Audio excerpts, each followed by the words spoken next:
Today's Art Deco project was a real doozy. We found this promising 1930s vanity boldly covered in acrylic paint. Our task will be to find out what's underneath the paint and to see if we can restore some of the natural radiance. Welcome to Montford Boulevard, and welcome to a celebration of Art Deco furniture. Today's video will be just like any other on this channel, but we're also honored to be taking part in the $2,000 Before and After Challenge, hosted by the Furniture Squad Premium Community. It's a place where you can learn and get help with your furniture projects. Some of the top furniture restoration channels on YouTube will be in this competition, so we encourage you to check out the other videos, which we'll list below. We'll also post a link to vote at the end of this video, which could win you a $100 Amazon gift card. Follow along for a rather colorful Art Deco furniture restoration remake. It's been a good while since we've unpainted a furniture piece, but we thought this one would be worth the effort. We found this one on Facebook Marketplace. It was just $60. You'll notice it came with a mirror. It was pretty much as advertised when we showed up. We decided not to take the mirror. We prefer, in most cases, to turn these vanities into nightstand sets, and that's what we'll be doing today.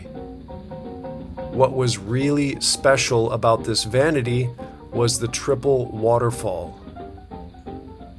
That's pretty rare. You can see the top drawer has a waterfall, then that miniature one between the top and the bottom drawers.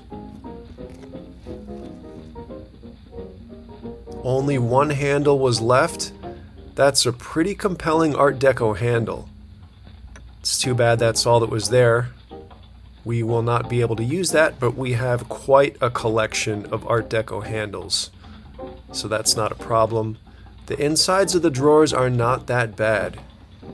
We'll clean everything up, but that's a pretty good start right there. These shoes were particularly of interest. Look at that detail. Goes all the way around each corner. Very Art Deco. The back side was connected by a board that will come off easily with screws, but the bottom portion, that's one piece of wood. That's a little trickier if we're going to separate this. First off, we'll wash this thoroughly. It did come from a home with dogs, and we like to just make sure everything gets a fresh start before it goes out the door.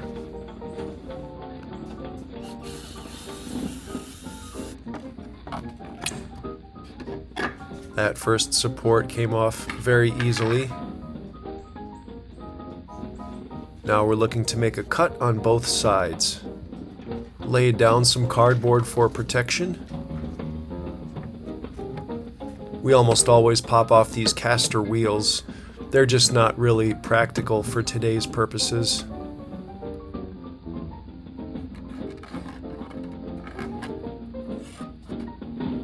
Usually we'll use a combination of the jigsaw and a handsaw as needed to separate these pieces.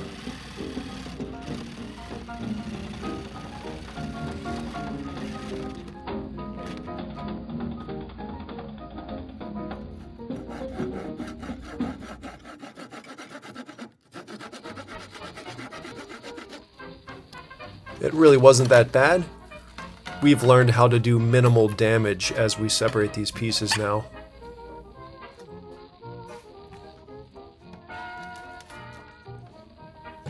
They were really holding together though.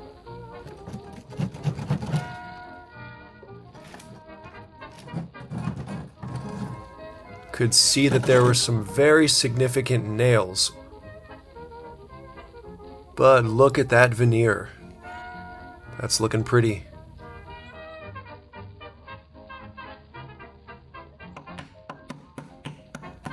Had some trouble getting a couple of these nails to pop through, and we realized the divider between the drawers was blocking them.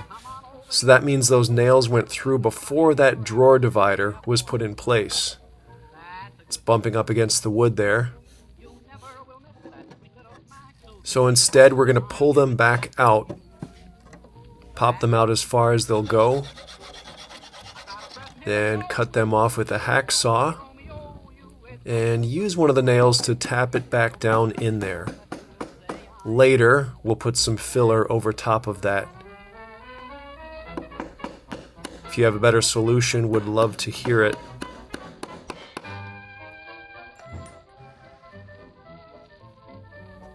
That should do.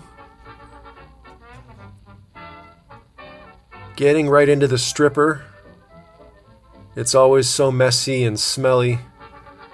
We find the traditional old school stripper works the best. There's some eco-friendly, low fume options, but nothing quite works like the original formula we've found. Turned out this was a pretty thin coat of acrylic paint, which was fortunate. Wasn't as much work as we were expecting. It's fun to see some of that vivid color coming back through the mahogany already. We're using steel wool to scrub and get any of the remaining paint off of there.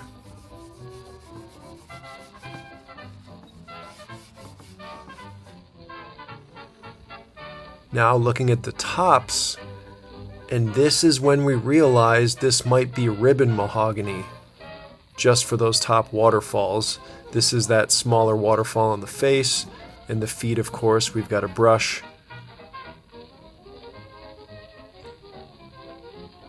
Looking pretty good though, such a relief to see this natural wood. We've got this after wash, after stripper wash product that we're using to neutralize the wood now. We'll clean that off and let it dry overnight.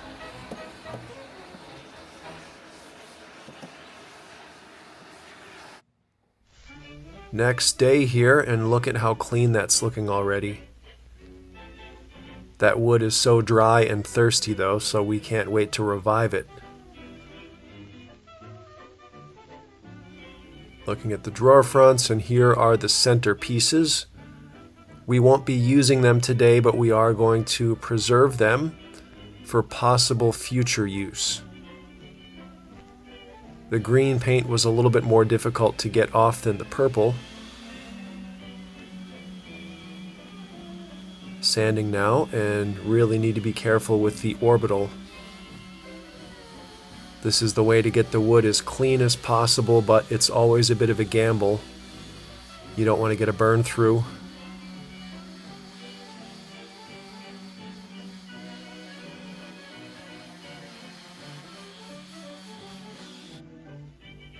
We are encouraged though, that's looking very clean and fresh. Ribbon mahogany, sure enough.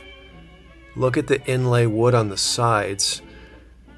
It was really looking cleaner than we expected, the before and after there. And even that center waterfall piece where the green paint was. That's looking great as well.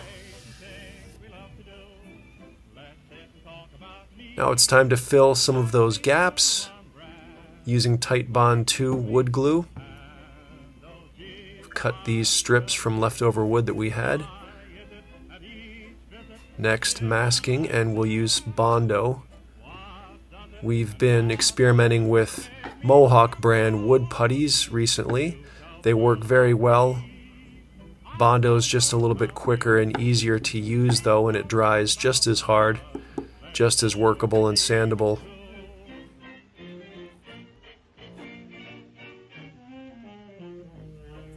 Before we get to the side sanding, we're going to do a little bit of the construction. Decided that we're going to replace this back board in its entirety. It was cut at that strange angle. Also looking at these notches and thinking it might be best to just cut the back of the top straight across there.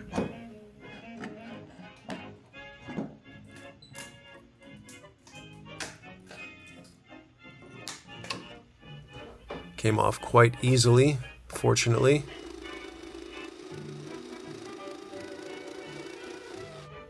Got a clean cut along the back as well.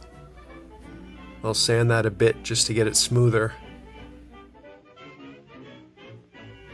Found a slight gap in the side there that we're going to glue before we proceed. Clean up a little bit of that excess first. Same thing, we'll let that dry overnight. And these are the fresh backs that we cut. We always use vintage wood when we can, and we did have some sitting around from another 1930s project, Art Deco project we were able to use. We do like to keep the backs of these pieces kind of rustic.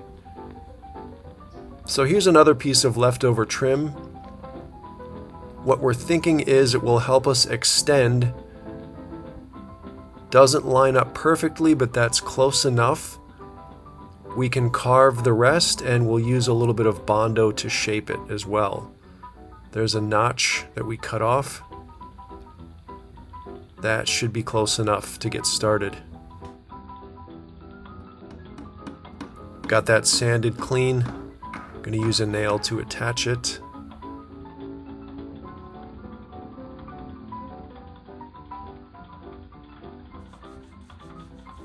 Here is after a couple coats of Bondo, sanding and shaping it. The result will actually be harder than wood. Perfectly suitable.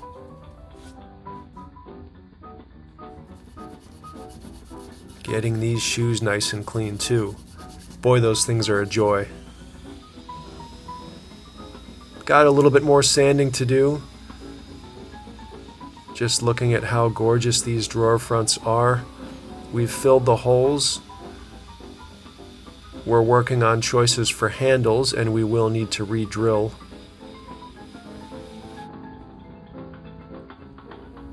This is Varathane Natural Stain, oil-based. Natural meaning it's just going to draw out the original color of the wood. And we've got so much to work here that we just want to highlight the natural color.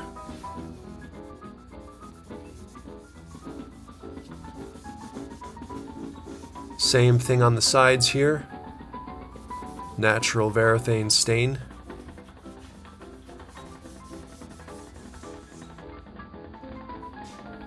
And look at this.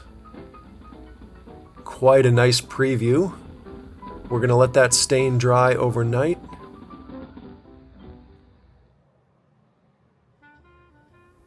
The tops of these just looking stunning. That was underneath the purple paint. And the shoes are looking so clean, we're probably going to just leave them as they are. Really enjoying that wood look. So here are 8 handles. This is the style that we've decided on. We're going to pick the 4 best ones that we have. Got just a basic window cleaner here. Using to scrub this. You can see the handle's in pretty good shape.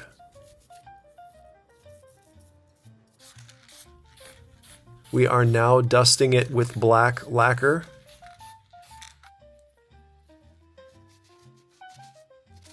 And quickly removing it using French lacquer.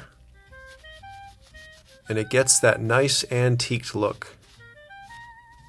We think that gives it some more dimension. You can see the before and after here. Bakelite cleaned up nicely as well.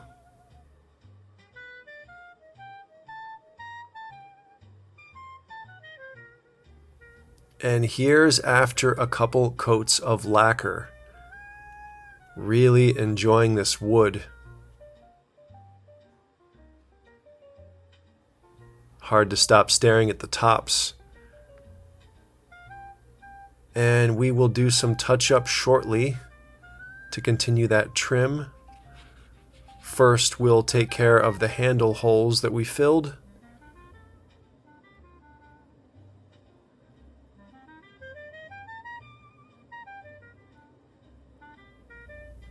These blend-all lacquer powders work best for us. Now we're re-drilling.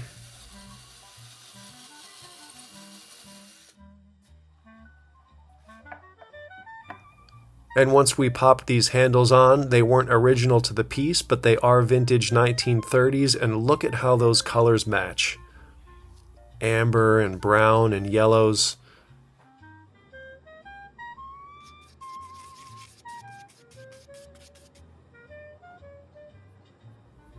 Working on the touch-up on the back edge now.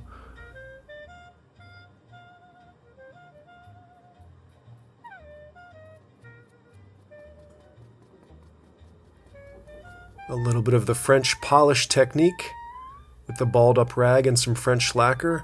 This is a Mohawk graining pen. Really important tool. They work well, but these things do dry out so quickly. If anybody knows of better furniture markers for touch-up, we would love to know. That's looking pretty close. We might work on it a little bit more at the end, but for now we're going to move on to the backsplashes. This was a sample cut from a leftover piece that we had from another piece of Art Deco furniture. It's the shape that we like here. We think it complements the waterfalls. This is what we cut it out of. It was a tabletop of something. And here is the wood that we'll use for the backsplashes. Again, another leftover piece. Cut it and sand it smooth.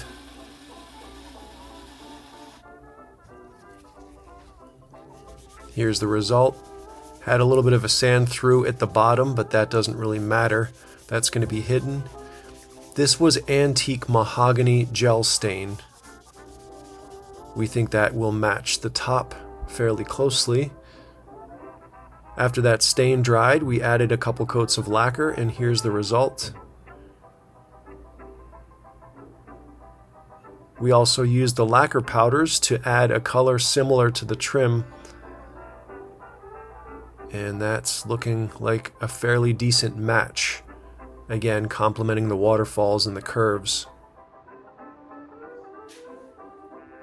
Pausing here just to admire the natural wood on the sides of these pieces. Really quite breathtaking. So now we are looking at the fabrics that we're going to add. That's a painting by Gustav Klimt. We've worked with that before. But here is another one that just turned up in the news. And there's a very interesting story about this companion piece. Just last month, a painting by Gustav Klimt sold at auction for $236.4 million. This is a painting we weren't aware of, and we were thrilled to learn about it. It was completed between 1914 and 1916, which was at the end of the Art Nouveau movement and just before the Art Deco craze. It was commissioned by a wealthy patron who wanted a portrait of his daughter. It's titled Portrait of Elisabeth Lederer, and it bears a striking resemblance to Gustav Klimt's portrait of Adele Bloch-Bauer. We've long appreciated that painting because of its mix of Art Nouveau elements and geometric Art Deco shapes and patterns. But it wasn't until now that we realized there was an equally stunning painting that functions as a worthy companion piece. And the portrait of Elisabeth Lederer has quite a history. It was looted by the Nazis and almost destroyed in a fire during World War II. Fortunately, the painting was returned to Elisabeth's brother, Eric, and remained with him for the rest of his life. It was expected to fetch $150 million in last month's auction, but it pulled in nearly $100 million more than that. So we're excited to present the two paintings side by side in this rare Art Deco piece that we're working on that also has Art Nouveau elements mixed in. Again, we're just really pleased how well these paintings look together. We think they'll make a really nice set. Using Mod Podge, you can use a good amount of this product and not worry too much. It does dry perfectly clear. If you have too much, it's a little difficult to work with, but you don't need to worry if it's looking a little bit too heavy.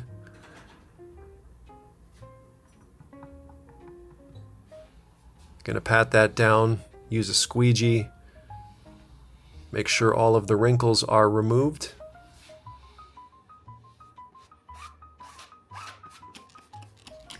Next, we'll spray it with a little bit of water and add a light coat of the Mod Podge over top.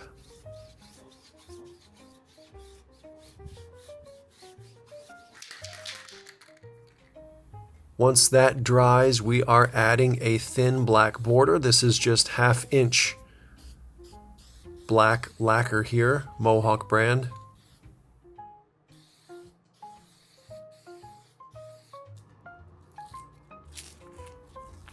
Unmasking, and you can see how that really pops now. We wanted to keep some of that gorgeous original wood visible though.